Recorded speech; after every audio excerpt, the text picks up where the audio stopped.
Assalamualaikum warahmatullahi wabarakatuh. Alhamdulillah kita masih diberi kesempatan di hari ini untuk melanjutkan pembelajaran PAI. Sebelum memulai pembelajaran, marilah kita terlebih dahulu membaca bismillah bersama-sama agar pembelajaran hari ini diberi kelancaran. Bismillahirrahmanirrahim. Alhamdulillah. Selanjutnya, apa kabarnya anak-anak? Semoga kita selalu dalam lindungan Allah Subhanahu wa taala. Yang selanjutnya yaitu untuk absensinya, nanti silahkan kalian ngelis di WA group atau di GC group ya. Baik, di sini saya akan menyampaikan materi pembelajaran kita tentang substansi dakwah Nabi Muhammad SAW di Mekah. Tahukah kalian bahwa agama Islam adalah agama dengan pemeluk terbesar di dunia, bahkan di negara kita sendiri di Indonesia. Nah, semua itu tidak luput dari perjuangan Nabi Muhammad SAW dalam menyebarkan agama Islam. Tentu pada awal kemunculannya, Islam benar-benar agama yang ditentang dan merupakan agama yang asing bagi kaum orang-orang dimanapun kita berada. Nah, mengapa hal itu bisa terjadi? Bagaimanakah strategi dakwah yang dilakukan Rasulullah SAW dan mengapa kita harus mempelajari hal tersebut? Nah, untuk memperluas pendalaman materi hari ini, kita bisa mempelajari lewat PPT yang sudah saya buat. Silahkan kita simak. Baik, yang pertama saya akan membahas keadaan masyarakat Mekah sebelum Islam datang. Kemudian strategi dakwah Rasulullah SAW, dan yang terakhir adalah ibrah dari materi kali ini. Untuk yang pertama yaitu keadaan masyarakat Mekah sebelum datangnya Islam. Masyarakat Mekah atau orang Arab saat itu mereka tidak memeluk agama Islam, tetapi mereka kebanyakan beragama Nasrani dan Yahudi. Mereka menyembah berhala, dan berhala yang paling terkenal adalah Lata dan Uzza. Mereka mempunyai sikap yang skeptis, yaitu mereka tidak suka apabila ada ajaran baru yang masuk ke dalam kehidupan mereka, serta mereka suka mabuk-mabukan atau meminum khamar. Kemudian mereka juga suka membunuh bayi perempuan hidup-hidup yang sudah menjadi adat mereka, karena mereka malu apabila mempunyai bayi perempuan. Karena bayi perempuan di sana dianggap perempuan itu hanya sebagai alat untuk menyambung keturunan. Kemudian mereka juga merampok, membunuh, berzina, yang merupakan hal yang biasa dilakukan di masyarakat Arab pada saat itu. Jadi, kalau seumpama kalian terbiasa melakukan hal-hal seperti itu, berarti kalian sama saja kembali ke dalam zaman jahiliyah saat itu, yakni belum mengenal agama Islam dan belum merasakan manisnya iman. Karena Nabi Muhammad memandang bahwa adat yang dilakukan masyarakat itu sudah terlaluan, maka Nabi Muhammad berkhalwat di Gua Hira selama 40 hari. Pada saat itulah Nabi menerima wahyu pertama, yaitu yang tercantum dalam surat Al-Alaq ayat 1-5. Pada saat itu Nabi Muhammad diangkat menjadi rasul dan menjadi nabi terakhir. Misi diutusnya Rasulullah SAW sendiri. Misinya yang pertama yakni untuk menyempurnakan akhlak manusia, karena akhlak manusia pada saat itu benar-benar sudah jauh dari yang dikatakan dari akhlak mulia. Nabi Muhammad SAW juga memiliki tujuan untuk membangun manusia mulia dan bermanfaat, serta Nabi Muhammad merupakan rahmat bagi seluruh alam, seperti yang kita ketahui saat ini. Selanjutnya yaitu timelinenya.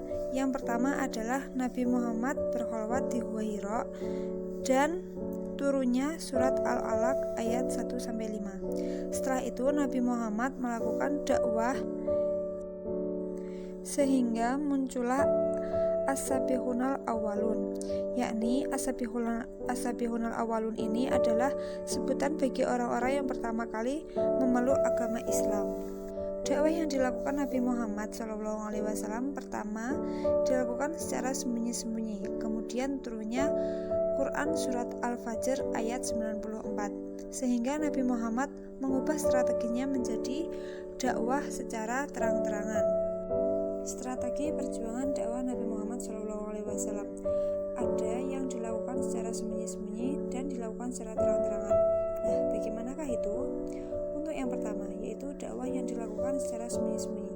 Jadi dakwah yang dilakukan Nabi ini menyebarkan agama Islam hanya dilakukan di kalangan keluarga dan sahabat saja. Kemudian dari dakwahnya tersebut muncullah as-sabiqunal awwalun, yakni orang-orang yang pertama kali memeluk agama Islam, yakni ada Siti Khadijah dari kalangan wanita, kemudian ada Ali bin Abi Thalib dari kalangan remaja, yang merupakan sepupu dari Nabi Muhammad SAW, yang luar biasanya dia memutuskan masuk Islam di usianya yang masih muda. Kemudian ada juga Abu Bakar As-Siddiq, dan ada juga Bilal bin Rabah. Dakwah secara sembunyi-sembunyi ini dilakukan selama 3 tahun. Kenapa Nabi melakukan dakwah secara sembunyi-sembunyi? Apakah Nabi takut? Jawabannya adalah tentu tidak. Dakwah dilakukan secara sembunyi-sembunyi ini adalah cara yang efektif dilakukan karena pada saat awal masuknya Islam ke dalam negara Arab benar-benar sudah tidak terkontrol. Jadi kalau seumpama Nabi Muhammad SAW langsung melakukan dakwah secara terang-terangan, pasti akan ditolak mentah-mentah oleh masyarakat Mekah. Dan Nabi juga belum mempunyai orang-orang yang mendorong dakwah Nabi, sehingga akan lebih efektif apabila dakwah dilakukan secara sembunyi-sembunyi di lingkungan keluarga dan sahabat. Terlebih dulu karena mereka setidaknya mau mendengarkan apa yang ingin Nabi sampaikan. Setelah itu muncullah mukjizat lain, yakni turunnya Quran surat Al-Hijr ayat 15, yang dimana menyuruh Nabi untuk melakukan dakwah secara terang-terangan. Nah, pada saat ini dakwah dilakukan Nabi sudah keluar ke masyarakat Arab pada saat itu. Dan tentu saja kaum Quraisy langsung menolak ajaran Islam dengan cara menyiksa kaum muslim. Banyak dari sahabat-sahabat Nabi yang disiksa dan juga terbunuh. Dan mereka juga melakukan blokade ekonomi. Jadi orang-orang Quraisy pada saat itu tidak mau membeli apa yang dijual oleh orang-orang muslim. Mereka juga tidak mau menikahkan anak-anak mereka dengan orang-orang muslim. Apabila mereka mempunyai istri atau suami yang beragama Islam, mereka akan langsung menceraikannya. Sehingga puncaknya Rasulullah SAW berhijrah ke Madinah atas perintah Allah, dan karena penyiksaan sudah terlalu berat.